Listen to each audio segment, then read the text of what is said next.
So in today's video, I just kind of wanted to talk about how the pandemic has really affected people's kind of mental state and just their overall well-being, especially for those of us who are in, sales, people who are 1099, don't really have a quote-unquote central office. We may have our contracts with a few or many different companies, and we kind of just operate as a sole unit, sole advocate for our clients. And the pandemic definitely has made it difficult for a lot of people, finding clients potentially, made it difficult in just their regular operations. That's compounded on the fact that a lot of us who are 1099 people, we don't have the camaraderie a lot of times that other employees, people who work in offices have. We have to be mentally tough because we get beat up on the road or over the phone, so to speak. A lot of people don't like salespeople call them, and a lot of times our colleagues are our competition. So a lot of times it's not a good environment for people, not a good environment for anyone in general to kind of get stuck in. And one of the great Medicare insurance salesman, Christopher Westphal, he always said that, you're not even alone, there's lots of us all over the country. And his philosophy is far better than any other philosophy that I think I've ever heard. Or, just, it's not about the sell, it's about the help. And we're not looking to the side of us as competition. We're looking at, all of our colleagues as our, those of us who support the same mission, this mission to help seniors find the best Medicare insurance and help them with financial products and help them kind of understand their choices and understand whatever it is that we're, specializing in, whether it be life insurance, annuities, investments, whatever financial product, whatever thing you're selling. We should be collectively working on strategies, looking to insurance companies for guidance, looking again at what everything that's out there, so that we can make good decisions to help our clients.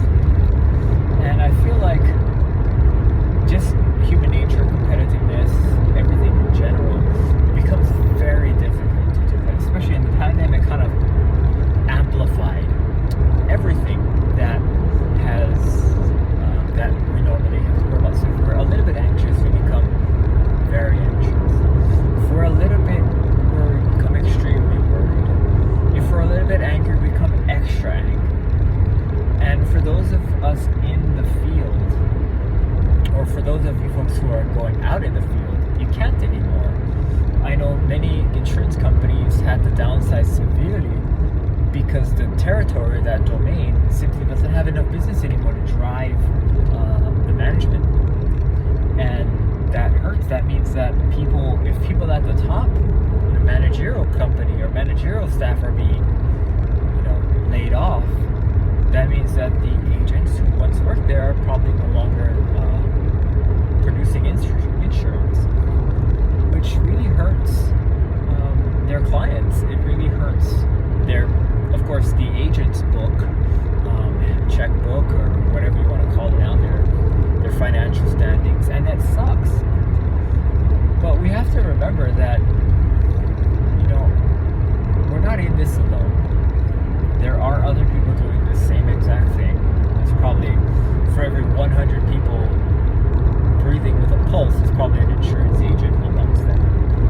And we all just have to be open and share our philosophy, share how we do things, share what we do, what we believe, and not try to, attack other people's insurance style, their financial planning style, whatever it may be.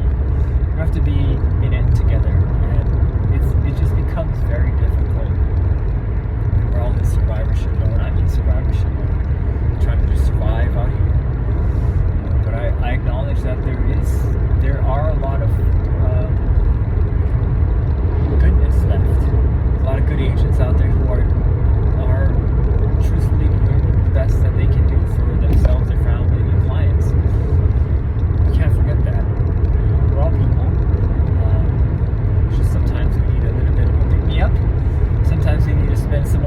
self-discovery, maybe.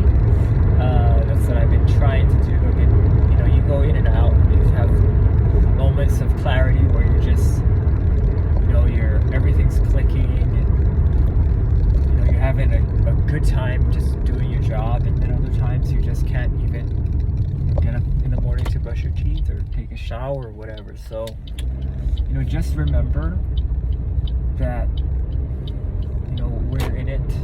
We have a culture.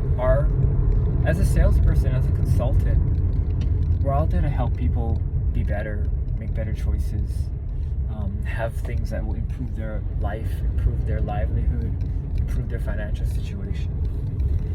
So as long as we have that at the core and we're doing our ultimate best, our best, every day that we can, it's good. And sometimes your best, I heard this before in a book I read called 4 Agreements, where sometimes your best is 10% of what you can do. There's just some days where, and you can't turn around and look back and say, well, I should have done more yesterday, or I should have done this better or different. There's no time for that. And I think that a lot of us forget. And while yes, looking backwards does help us grow, it does help us evolve, making or doing something, taking steps now is the only way that looking back makes sense. Because if we look back and just do the same things over and over again, we are not going to make any progress. That makes looking back ridiculous. It's like when I make trades, I look back to the chart, and I probably spend less than 10 seconds looking at the volume of the past. Usually if I'm looking at like a 3-week time frame, I look over the last 12 months, and I break it down into like what it does in the different 3-week periods over the last 12 months. And then I'll assess what it's been doing today, and then assess the current, just right now geopolitical implication that this stock might have. And then I make my assumptions and I go in. But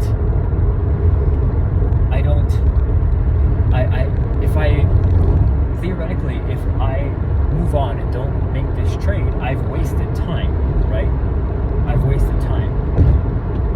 But I don't need to waste that much time for that. And I'm not dwelling on the chart. I'm not going back and saying, man, I should have traded that, man, I should have done that. No, once it's gone, it's gone. And now I use past performance and past indicators to make new assumptions for the next trade. And then just keep moving on. Because if I kept looking back, and let's say I think like, man, if I only made that trade, it would have been a winner. Well, if I did that, there's absolutely nothing I can do right now to help me with that trade, right? So then it comes to the point of, what should you do right now? Well, right now we take action, because right now is all we have. Right now is the only way we can improve and learn from our past, is if we make choices right now. So with that said, everyone, we're in it together. Make money for yourself, for your family. Have a good time out there. Remember, do your best, even if your best isn't your everyday best. And I think you'll have a good rest of the year. And I'll see you in the next one.